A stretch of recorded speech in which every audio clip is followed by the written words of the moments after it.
வணக்கம் நட்புகளே, இனிய மகளிர் தின வாழ்த்துக்கள்.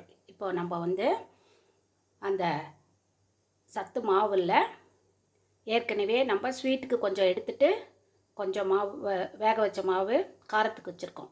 இப்போ அந்த காரம் பண்ணிடலாம். வானல் வச்சுட்டு தேவையான அளவு எண்ணெய் ஊற்றிட்டு எண்ணெய் காஞ்சதும் கடுகு, உளுத்தம்பருப்பு, கடலைப்பருப்பு, சீரகம் இதெல்லாமும் அதில் போட்டுக்கலாம்.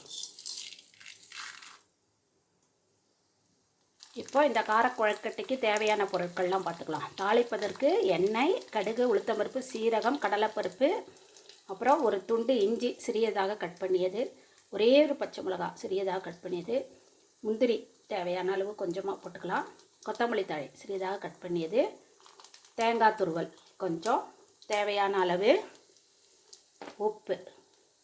இவ்வளோதான் இந்த காரக்குழக்கட்டைக்கு. இப்போது இது எல்லாத்தையும் வதக்கிக்கலாம். நல்லா கடுகெல்லாம் நல்லா வதங்கிடுச்சு. இப்போது அதிலே இஞ்சி, பச்சை மிளகாய், குழந்தைங்களுக்கு கொடுக்கணும்னா நீங்கள் பச்சை மிளகாயை ஸ்கிப் பண்ணிவிட்டு ஒரு துண்டு ஒரு 4-5 மிளகு போட்டுக்கோங்க. அவ்வளோதான். அப்புறம் இந்த முந்திரி, கொஞ்சம் கொத்தமல்லி தழை, இந்த தேங்காய் எல்லாத்தையும் போட்டு நல்லா வதக்கிக்கலாம். இந்த எண்ணெயிலே அதெல்லாம் வதங்கணும், வேகணும்.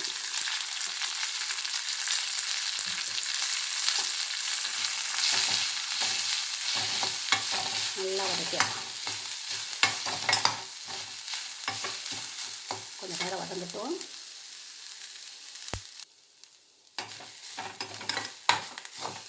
இது நல்லா எண்ணெயிலேயே வதங்கிடணும்.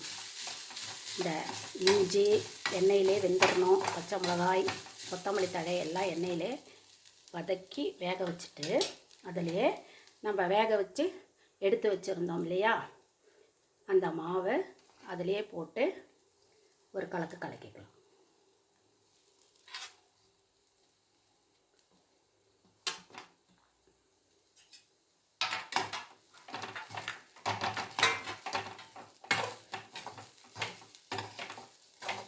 நல்லா ஒரு கலக்கு கலக்கிட்டு இது ஒரு தட்டில் கொட்டி ஆற வச்சுட்டு லேசாக தண்ணி தெளித்து கொழுக்கட்டை மாதிரி பிசைஞ்சுக்கணும். அவ்வளோதான். இதை ஒரு தட்டில் கொட்டி காமிக்கிறேன் உங்களுக்கு. இதில் கொஞ்சமாக தண்ணி தெளித்த மாதிரி விட்டு நல்லா அழுத்தி பிசைஞ்சுக்கோங்க. அழுத்தி பிசைஞ்சால் தான் உங்களுக்கு பிடிக்க வரும், கொழுக்கட்டை மாதிரி பிடிக்க வரும். உப்பு தேவையான அளவு போட்டுக்கணும். அதே போல் பெருங்காயத்தூள் கொஞ்சம் அதில் போட்டுக்கணும். அவ்வளோதான். அது ரெண்டும் போட்டுட்டு நல்லா பிசைஞ்சிட்டு அப்புறமா நம்ம இதில் பிடிச்சி வைக்கலாம். இந்த கொழுக்கட்டைக்கு ஹைலைட்டே இதில் போடுற இந்த பெருங்காயத்தூளோட வாசம்தான்.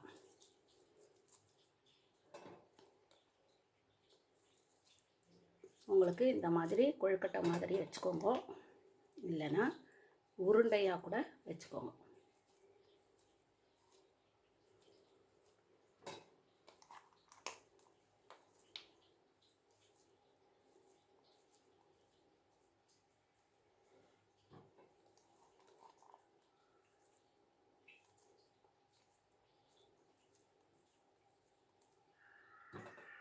ஸ்வீட்டு மாதிரியும் இது நல்லா டேஸ்ட்டாக சுவையாக இருக்கும். ஸ்வீட்டும் நல்லா சுவையாக இருக்கும், காரமும் நல்லா சுவையாக இருக்கும். குழந்தைங்களாம் நல்லா விரும்பி சாப்பிடுவாங்க. இதில் முந்திரியெல்லாம் போட்டிருக்கோமா, நடுவில் க்ரன்ச்சியாக கிடைக்கும். அதே போல் இந்த பெருங்காயத்தூள் வாசமும் ரொம்ப நல்லாயிருக்கும்.